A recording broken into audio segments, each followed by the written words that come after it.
Hello students. आज इस video में हम चैप्टर 2 फेडरलिज्म का आगे से शुरू करेंगे। तो देखो, आगे का टॉपिक है हमारा लिस्ट ऑफ द कॉन्स्टिट्यूशन, कि हमारे संविधान की कुछ लिस्ट है उनके बारे में पढ़ेंगे। या फिर ये क्वेश्चन बन के आ सकता है, how is power divided between state and centre. State government और सेंट्रल गवर्नमेंट के बीच में पावर कैसे डिवाइडेड है। तो हमारी यहाँ पर 3 लिस्ट है। फर्स्ट है यूनियन लिस्ट, स्टेट लिस्ट और कंकरेंट लिस्ट। ये 3 लिस्ट है हमारी। तो पहले हम यूनियन लिस्ट के बारे में पढ़ेंगे। देखो, union list it includes subjects of national importance. Union list में कौन से सब्जेक्ट्स होते हैं नेशनल इम्पोर्टेंस के, यानी जो पूरे देश के लिए इम्पोर्टेंस रखते हैं। We need a uniform policy on these matters throughout the country. हमें इन मैटर्स पे एक यूनिफॉर्म पॉलिसी चाहिए, यानी कि सभी के लिए एक जैसा रूल लागू हो। इसलिए वो सब्जेक्ट हमने यूनियन लिस्ट में रखे हैं। अब सब्जेक्ट क्या क्या है देखो, डिफेंस, बैंकिंग। डिफेंस मतलब कि हमारा जो भी आर्मी के रूल्स होंगे वो सब, बैंक से रिलेटेड, हमारे फॉरेन अफेयर्स, फॉरेन पॉलिसीज़ से रिलेटेड, कम्युनिकेशन से रिलेटेड और हमारी करेंसी से रिलेटेड जो है वो सारे सब्जेक्ट किस में रहेंगे हमारे यूनियन लिस्ट में। सेकेंड है हमारी स्टेट लिस्ट। इसमें कौन से सब्जेक्ट आते हैं जो हमारी स्टेट से रिलेट करते हैं और जो लोकल इम्पोर्टेंस रखते हैं। जैसे कि हर स्टेट की पुलिस के कुछ कानून होते हैं। अब वो जो है अपने कुछ रूल्स होते हैं, तो वो वहाँ की स्टेट गवर्नमेंट डिसाइड करेगी। ठीक है, वहाँ की ट्रेड, हर एक स्टेट की ट्रेड से रिलेटेड, वहाँ के कॉमर्स होता है, बिजनेस, एग्रीकल्चर, इरिगेशन एट्सेट्रा, इन सब चीज़ों से रिलेटेड जो फैसले हैं वो वहाँ की स्टेट गवर्नमेंट लेगी। इसके बाद है concurrent list. It includes a subject of common interest to both union as well as state government. Concurrent list कौन सी लिस्ट होती है जिसमें कॉमन सब्जेक्ट्स होते हैं, यानी इस पर स्टेट गवर्नमेंट भी फैसला ले सकती है और हमारी यूनियन यानी कि सेंट्रल गवर्नमेंट भी फैसले ले सकती है। जैसे कि एजुकेशन है, तो एजुकेशन के लिए सेंट्रल गवर्नमेंट भी रूल बनाती है और हर स्टेट के अपने खुद के भी रूल होते हैं। ठीक है, trade union, forest, marriage, adoption, succession, ये इसके एग्जाम्पल्स हैं। ये सारे एग्जाम्पल्स आपको याद करने हैं। Case conflict arises between union and state government, the law और decision made by union government will prevail. अब देखो, क्योंकि इस लिस्ट पे दोनों यूनियन और स्टेट गवर्नमेंट दोनों ही फैसले लेती हैं, तो हो सकता है कि दोनों के बीच में कुछ कॉन्फ्लिक्ट हो जाए, यानी कि कोई लड़ाई झगड़ा है किसी बात को लेके, उनके बीच में बहस हो जाए। तो इस टाइम पर जो डिसीजन यूनियन गवर्नमेंट का होगा उसी को माना जाएगा। ठीक है, तो कॉन्करेंट लिस्ट में यूनियन और स्टेट दोनों फैसले लेती हैं, बट इन केस स्टेट और यूनियन में कोई कॉन्फ्लिक्ट हो जाए तो यूनियन गवर्नमेंट द्वारा लिया हुआ फैसला ही माना जाएगा। Only the union government has the power to legislate on residuary subjects. अब रेजिडुअरी सब्जेक्ट्स कौन से होते हैं, इन जितने भी सब्जेक्ट्स हमारे यूनियन लिस्ट में, स्टेट लिस्ट में और कंकरेंट लिस्ट में आए हैं, उन्हें छोड़ के बाकी जितने भी सब्जेक्ट बच गए हमारे, वो रेजिडुअरी सब्जेक्ट्स कहलाएंगे। और उन पर सिर्फ और सिर्फ यूनियन गवर्नमेंट के पास पावर होती है कि वो उन पर कुछ ना कुछ डिसीज़न ले सकती है। इन रेजिडुअरी सब्जेक्ट पर कोई भी स्टेट गवर्नमेंट फैसला नहीं ले सकती। इसका एक एग्जांपल है हमारा कंप्यूटर सॉफ्टवेयर। अब देखिए, आगे हम पढ़ेंगे फीचर्स ऑफ इंडियन फेडरलिज्म। पिछली वीडियो में हमने पढ़ा था कि फेडरलिज्म के क्या फ़ीचर्स होते हैं। अभी हम पढ़ेंगे कि इंडिया के फेडरलिज्म के क्या फ़ीचर्स हैं। तो इनको हम नॉर्मल फेडरलिज्म के फ़ीचर्स से रिलेट करके ही पढ़ेंगे। तो हमने उसमें पढ़ा था फर्स्ट पॉइंट हमारा कि 2 और मोर लेवल ऑफ द गवर्नमेंट। तो यहाँ देखिए, इंडिया का क्या पॉइंट है, 3 टायर गवर्नमेंट। हमारे यहाँ 2 से ज़्यादा लेवल है ना गवर्नमेंट के, 3 लेवल हैं। कौन से लेवल है, यूनियन गवर्नमेंट, स्टेट गवर्नमेंट और local government. India has a 3 tyre government that govern the same citizens, जो कि यूनियन गवर्नमेंट, स्टेट और लोकल है। अब देखो, सारी गवर्नमेंट सिटीजन्स को तो गवर्न करती हैं, पर सबका लेवल अलग अलग है, सबके सब्जेक्ट्स अलग अलग हैं जिस पर वो सबको गवर्न करती हैं। सेकंड फीचर देखिए हमारा डिवीज़न ऑफ पावर्स। ठीक है, तो हमारा जो पावर का डिवीज़न है, ठीक है, ये हमने पढ़ा था फेडरलिज्म के फीचर्स में कि पावर्स का डिवीज़न है स्टेट और सेंट्रल गवर्नमेंट में। तो ऐसे ही इंडियन फेडरलिज्म में है, the constitution divided the powers of central and state government into different list. हमारी 3 लिस्ट है, मैंने अभी अभी आपको पढ़ाई है, यूनियन, स्टेट और कंकरेंट लिस्ट हैं। तो इस तरह से जो हमारी सरकारें हैं उनकी पावर भी डिवाइडेड है। यूनियन लिस्ट के कुछ अलग सब्जेक्ट हैं, स्टेट लिस्ट के अलग सब्जेक्ट हैं, कंकरेंट लिस्ट के अलग सब्जेक्ट्स हैं। तो इस तरह से ये पावर डिवाइडेड है। थर्ड देखिए, consent of both levels of the government.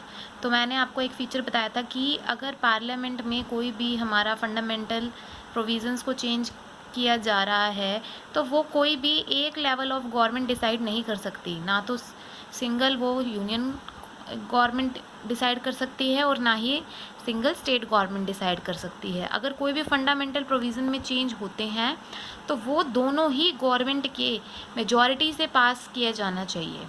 The parliament can not change the fundamental structure of the constitution on its own, कि हमारा सांसद खुद से ही कोई भी कॉन्स्टिट्यूशन का फंडामेंटल स्ट्रक्चर चेंज नहीं कर सकता। Any change needs to be passed by both houses of the parliament. कोई भी चेंज हो तो उसको पार्लियामेंट के दोनों हाउसेज के द्वारा चेंज किया जाएगा, उनके दोनों के द्वारा ही उसे पास किया जाना चाहिए। यहाँ पे होएगा houses with 2/3 majority and approved by legislatures of at least half of the total states, कि दोनों हाउसेज ऑफ पार्लियामेंट के द्वारा 2/3 मेजॉरिटी से पास किया जाना चाहिए और उसके अलावा टोटल स्टेट्स के कम से कम हाफ लेजिस्लेचर्स के द्वारा भी उसको अप्रूव होना चाहिए, तभी कोई चेंज किया जा सकता है। फिर नेक्स्ट फीचर है हमारा जुडिशरी पावर्स। मैंने आपको बताया था इन केस सेंट्रल और स्टेट गवर्नमेंट में कोई कॉन्फ्लिक्ट हो जाता है या कोई डिस्प्यूट हो जाता है तो उस टाइम पे जो हमारे कोर्ट होंगे उनका डिसीज़न ही फाइनल होगा।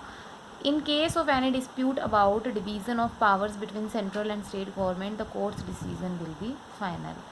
कोई भी डिस्प्यूट होता है सेंट्रल स्टेट गवर्नमेंट की पावर्स के बीच में तो कोर्ट का डिसीज़न ही फाइनल होगा। सेपरेट सोर्सेज ऑफ इनकम, कि सेंट्रल गवर्नमेंट के इनकम सोर्सेज डिफरेंट है, उनकी ऑटोनॉमी अलग है और उनकी अथॉरिटी अलग है, और सेंट्रल स्टेट की ऑटोनॉमी और उनकी अथॉरिटी अलग है। The central and state government have the power to raise resources by levying taxes. जो सेंट्रल और स्टेट गवर्नमेंट है वो अपना पैसा कहाँ से, वो उनके पास पैसा कहाँ से आता है, टैक्सेस लगा के। जैसे कि देखो, income tax, corporation tax collected by central government. Income tax हो गया या कॉरपोरेशन टैक्स जो है वो सेंट्रल गवर्नमेंट लगाती है, जबकि लैंड रेवेन्यू, स्टैंप ड्यूटी ये कौन लगाती है, ये स्टेट गवर्नमेंट लगाती है। तो देखो दोनों का ही अपने पैसा रेज करने का तरीका अलग है। ये इनकम टैक्स और कॉरपोरेशन टैक्स से पैसा कमाते हैं जबकि स्टेट गवर्नमेंट लैंड रेवेन्यू और स्टैंप ड्यूटी से कमाती है।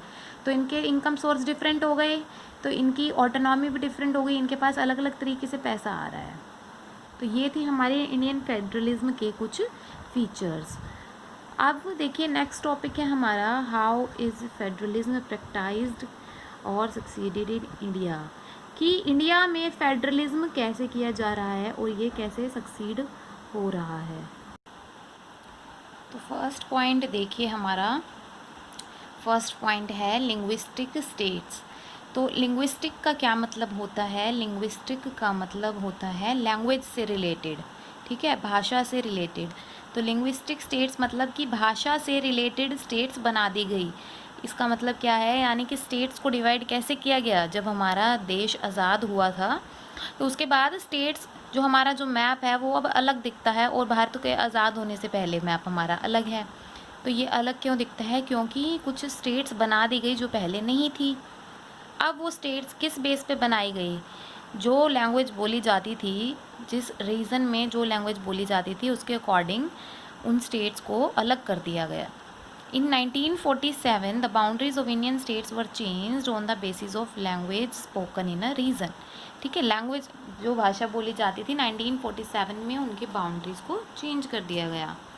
However some states were created based on culture and ethnicity etcetera, जबकि कुछ स्टेट्स जो हैं उनके कल्चर को देखते हुए भी, वहाँ की संस्कृति और एथनिसिटी यानी वहाँ का जो अलग तरह का जो ट्रेडिशन है, इन सब चीज़ों से रिलेटेड भी कुछ स्टेट्स अलग कर दी गई। सिर्फ भाषा के आधार पर ही नहीं, वहाँ की संस्कृति और वहाँ के तौर तरीके, रीति रिवाज को देखते हुए भी कुछ स्टेट्स को अलग कर दिया गया।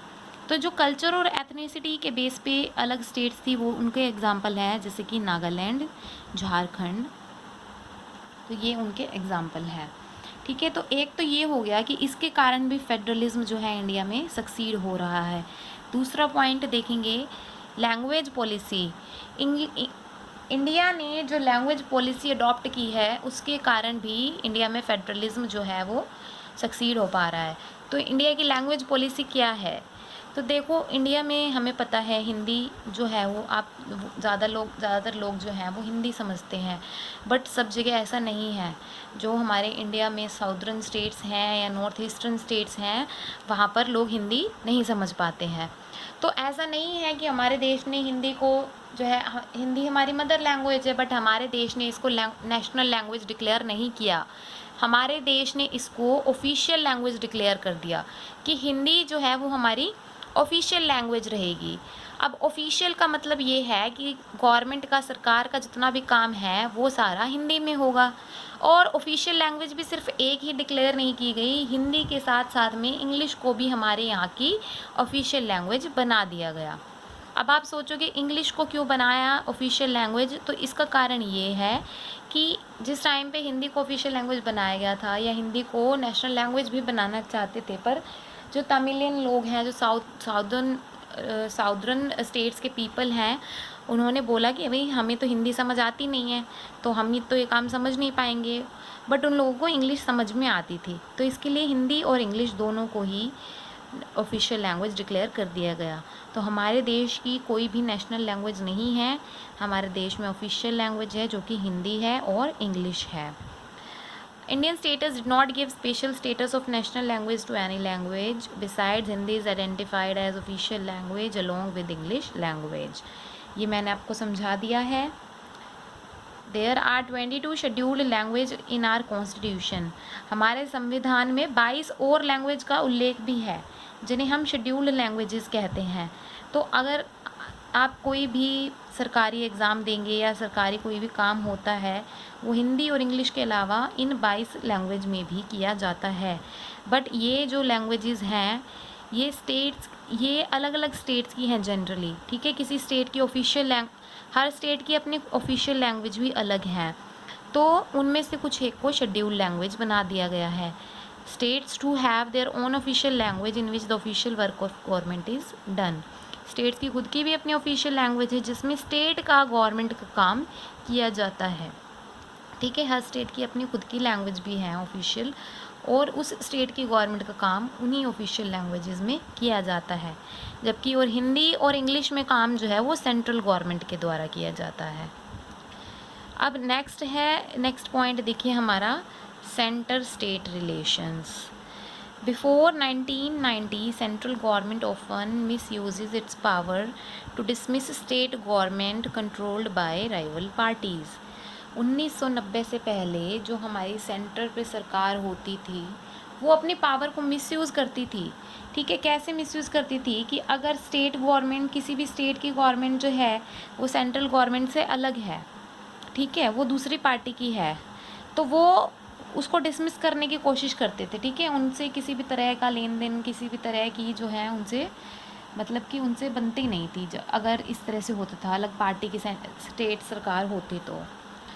But 1990 so the era of coalition government in which many national parties came into alliance. लेकिन 1990 में पहली बार क्या हुआ कि हमने देखा कि कोalition गवर्नमेंट बनने लगी थी। अब कोalition गवर्नमेंट क्या होती है? तो देखो, जब भी कभी एक सिंगल पार्टी की मेजॉरिटी नहीं आती इलेक्शंस में, कभी भी जब एक सिंगल पार्टी की मेजॉरिटी नहीं होती है तो उसकी सरकार नहीं बनेगी। बेशक से उसके वोट्स ज़्यादा हो, बट अगर मेजॉरिटी नहीं है, ठीक है, मेजॉरिटी होती है 2/3 वोट्स से ज़्यादा वोट्स आना मेजॉरिटी कहलाती है। तो अगर किसी की मेजॉरिटी नहीं है पार्टी की तो वो गवर्नमेंट फॉर्म नहीं कर सकते। तो अब उन्हें क्या करना पड़ता है? उन्हें कुछ और पार्टीज़ के साथ मिलके अपना गठबंधन बनाना पड़ता है, जिसको हम बोलते हैं अलायंस। उन्हें दूसरी पार्टीज़ के साथ अलायंस में आना पड़ता है ताकि वो पावर में आ सके, ताकि वो सत्ता में आ सके। तो इसी को हम, उस सरकार को हम कोalition गवर्नमेंट बोलते हैं। तो coalition government in which many national parties come into alliance with several regional parties to come into power at centre, power में आने के लिए वो अलायंस फॉर्म करती हैं। When no single party got majority in Lok Sabha, जब किसी भी पार्टी को लोकसभा में मेजॉरिटी नहीं मिलती है तो वो दूसरी पार्टीज़ के साथ मिलके अपना गठबंधन बना लेती हैं, जिसको हम कोalition गवर्नमेंट भी कहते हैं। This new culture of power sharing and respect for state government emerged. इस तरह से हम देखते हैं कि पावर शेयरिंग का एक नया ही कल्चर 1990 के बाद उभर के आता है, और स्टेट गवर्नमेंट की रिस्पेक्ट भी इससे समझ आती है कि बेशक से दोनों जगह अलग अलग पार्टीज़ हों, बट इस तरह से डिस्प्यूट सारे जो हैं वो ख़त्म भी हो जाते हैं।